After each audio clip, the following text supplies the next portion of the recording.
Now today's about, the theme is scaling innovation and impact. But we're going to do that through I would say it's a good way of scaling the sort of processes of these workshops by, in a sense, turning it over to you, turning it over to the community to generate the content of the workshop through open space technology. The way organisations are going to work in the future, it's called working out loud. It's encouraging people to take those difficult moments in the middle of doing your job and sharing them with your colleagues so that other people can learn from the way you do things, but also importantly so that other people could help. One of the key highlights has been the interactivity of the sessions. Traditionally with workshops we've found in the past you go in, it's been more of a seminar approach where you sit, you listen to a lecture, you ask questions at the end.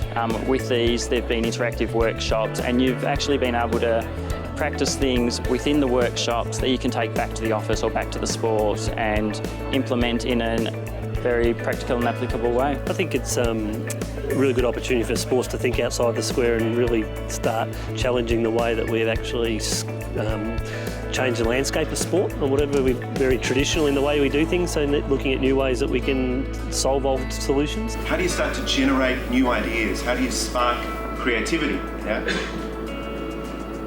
We talked about the difference between creativity and innovation. Creativity is just the generation of some sort of novelty that might be useful.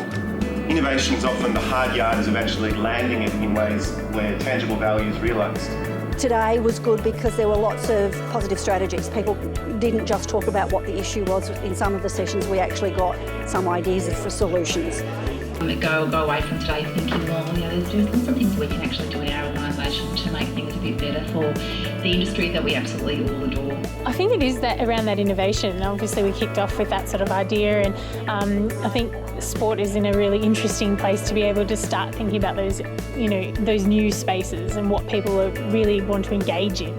Cycling Victoria will move forward in a huge number of different ways, particularly with the innovation models. We've learned being able to look at some of the ideas we've had previously and take them forward with items such as the lean business model, basic structures going forward, making things sustainable and so forth.